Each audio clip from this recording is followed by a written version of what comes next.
Bonjour à toutes et à tous. Dieu nous bénisse. Nous venons encore, en ce jour encore, vous entretenir encore sur la parole de Dieu. Continuez de liker, continuez de vous abonner. Également, continuez encore de partager. Merci pour vos partages, merci pour vos abonnements. Merci également aussi pour vos j'aime. Et que la parole de Dieu se propage à travers le monde entier. C'est le plan de Dieu.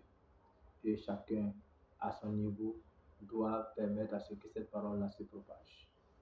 Donc, je fais ma part en ce moment. Ce matin, nous allons encore voir un thème très important. Comment prendre des décisions selon la Bible. Comment prendre nos décisions, quelles qu'elles soient, selon la parole de Dieu. En premier point, nous allons voir des excuses lorsque les Écritures saintes ne sont pas utilisées. Pourquoi aujourd'hui, dans nos décisions que nous prenons aujourd'hui, la parole de Dieu est mise de côté. Voilà. Et aujourd'hui, les gens prennent des excuses. Voilà. Les gens prennent des excuses. Voilà.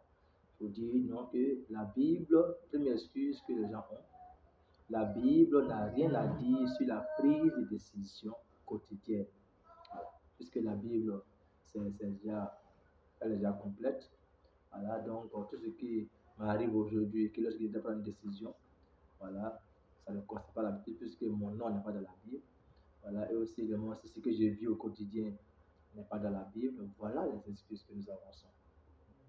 Mais vous pouvez lire la parole de Dieu. Voilà, aujourd'hui je vais vous donner des passages pour que vous puissiez vous-même lire ces passages-là. Voilà, vous pouvez lire 1 Pierre 1, verset 15 et 2 Pierre 1, verset 2 à 3.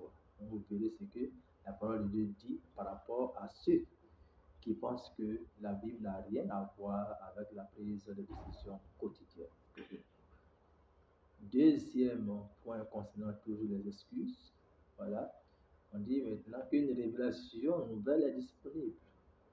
Voilà, que maintenant les anciennes révélations sont passées, maintenant il y a maintenant de nouvelles révélations. Voilà.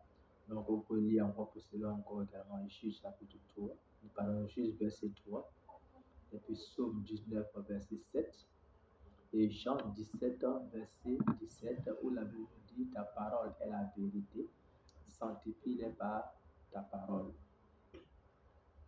Donc pour montrer qu'en réalité, voilà, il n'y a pas de révélation disponible, mais seule la parole de Dieu nous procure la vérité.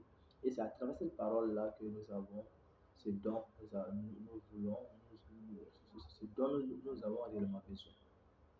Donc la Bible répond à toutes nos questions, parce que la Bible est écrite même pour l'homme. Voilà, donc elle répond à tous les besoins de l'homme, quel que soit le besoin. Voilà. Maintenant également aussi les circonstances. Les circonstances. Les circonstances, c'est-à-dire qu'on prend souvent ces circonstances pour prendre des décisions et on ne tient pas compte de la parole de Dieu. Voilà. Et encore, lorsque nous considérons les excuses, voilà, cela limite le ministère du Saint-Esprit. Les excuses limitent Dieu de travailler dans notre vie. Voilà, Dieu n'a pas travaillé parce que lorsque nous limitons Dieu, lorsque Dieu nous montre des choses et que nous disons que non, que ces choses viennent du diable, que c'est pas vrai, voilà, nous limitons la main de Dieu. La Bible dit que Dieu est hier, aujourd'hui, il est éternellement. Donc Dieu ne change jamais, Dieu n'a jamais changé. Voilà. Donc Dieu, ce que Dieu a fait pour Moïse dans le passé, Dieu également aussi peut le faire pour toi encore aujourd'hui.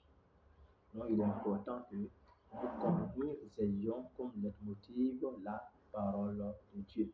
Et c'est elle qui pourra nous guider, qui pourra nous diriger à chaque instant. Voilà. En petit 2, voilà, toujours concernant le grand point des excuses lorsqu'on n'utilise pas les Écritures. Deuxième chose, pourquoi les excuses sont-elles fausses? Voilà, parce qu'on ne peut pas d'excuses, ça dit que c'est pas vrai. Pourquoi sont-elles fausses? On va prendre ensemble 2 Timothée, chapitre 3. 2 Timothée, chapitre 3. 2 Timothée, 2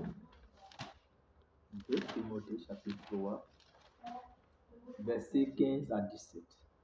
La Bible dit ceci. Depuis ton enfance, en effet, tu connais les Écritures. Elles peuvent te donner la sagesse qui conduit au salut par la foi en Jésus-Christ. Toute écriture est inspirée de Dieu et utile pour enseigner la vérité, réfuter l'erreur, corriger les fautes et former à une juste manière de vivre, afin que l'homme de Dieu soit parfaitement préparé et équipé pour faire toute action bonne. Voilà. Donc, par ce passage que nous avons lu de Timothée 3, 15 à 17, l'homme de Dieu soit parfait, l'homme de Dieu puisse tout accomplir, voilà, et qu'il puisse faire de bonnes œuvres. Nous avons aussi également aussi montré que les écrits sont fausses. Nous avons également aussi 2 Pierre, chapitre 1. Voilà, 2 Pierre, chapitre 1. 2 Pierre 1. 2 Pierre 1, verset 2 à 3. 2 Pierre 1, 2 à 3, la Bible nous dit que la grâce et la paix vous soient accordées avec abondance par la vraie connaissance de Dieu et de Jésus-Christ notre Seigneur. Par sa divine puissance, le Seigneur nous a donné tout ce qui est nécessaire pour vivre d'attachement à Dieu. Il nous a fait connaître celui qui nous a appelés à participer à sa propre gloire et à son œuvre merveilleuse. À son œuvre merveilleuse. Et également encore, montrer que celles-ci sont fausses. Nous avons Jean 17, verset 17. Voilà. Où la vérité, ta parole est la vérité. Sanctifie-les par ta parole. Et en dernière position, nous avons Psaume, chapitre 19. Psaume 19, verset 7. Psaume 19. Psaume 19. Psaume 19, verset 7. Psaume 19, verset 7, la Bible dit ceci. Il sort à une extrémité du ciel, son tour le mène à l'autre extrémité, et rien n'échappe à ses rayons. Donc, montrer que tout ce que les gens pensent sont fausses. Donc, toutes les excuses qu'il y a se donnent sans tenir compte de la parole de Dieu pour prendre les bonnes décisions, les décisions qui s'imposent, les décisions qui vont faire avancer leur vie sont fausses. Donc, voilà déjà la première partie que nous allons voir concernant comment prendre les décisions selon la Bible. Et en deuxième partie, maintenant, nous allons voir maintenant deux aspects de la volonté de Dieu. On va voir les aspects de la volonté de Dieu. Voilà. Donc, merci de continuer toujours de liker et à la prochaine pour la deuxième partie. Dieu nous bénisse abondamment et que Dieu soit avec vous dans tout ce que vous allez entreprendre. Merci.